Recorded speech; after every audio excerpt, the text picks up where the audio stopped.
My name is Jeff Steffen. I'm a regenerative farmer from northeast Nebraska in Crofton, and I was lucky enough to get a SARE grant to see if we could add biological amendments to a soil health system and improve the adoption of it.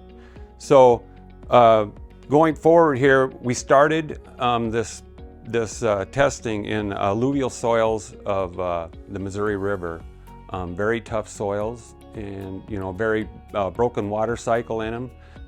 My thought process on trying to make this work in Brookie Bottom and these tough alluvial soils is on my farm I have some similar soils that we've improved through the years, and these bottomland soils that don't have a good water cycle, and I've been able to prove with soil health practices that we've greatly improved it.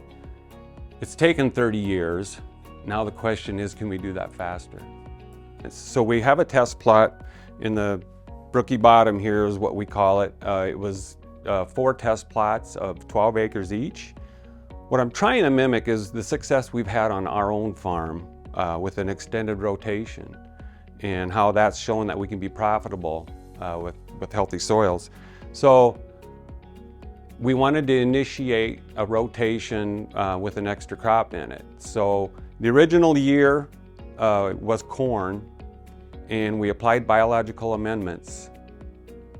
So the results of that first year was we had fairly statistical even yields. One of the strips was conventional to what the farmer was doing, and where he had applied starter and normal farming practices. And then we had where we incorporated cover crops similar to my system. And then on 2 more of the plots, we added biological amendments to see the difference. So one takeaway we could point out is where we were actually adding biology, we had a slight increase in yield over where there was just cover crops. I don't really think we could call that statistical difference.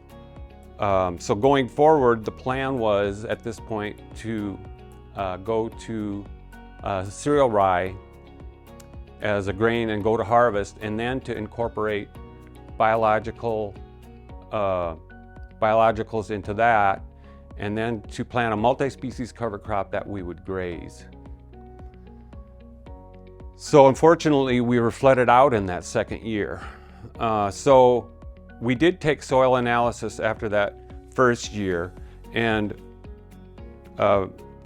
this is a B-crop soil analysis, and as you can see, there wasn't a whole lot of change in the functionality of the soil. But it's interesting to note where the biologicals were added is we did have diversity, only at a low functional level. Things I like to point out is what we did determine, there's very low carbon in the system. And we feel that's crucial to getting the biology going, is there needs to be more carbon in the system. So going forward, that SARE grant is done now, but we're still going to continue with this project.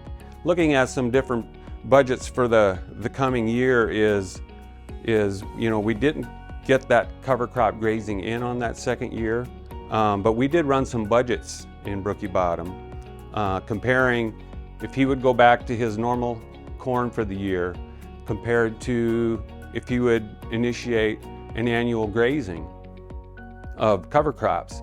So this is an example of what we did on our farm this year, and we came up with really good profit potential. So that's kind of the takeaway I have for speeding up soil health. If we're going to use biological amendments, everything else needs to be working in the system. We need carbon in the system and diversity of species. So can we do that? Possibly have our biological amendment be our cows grazing. So takeaway is we're going to go forward and continue down the path, and I'm convinced we can get to soil health when I look at the results I've had on my farm. So.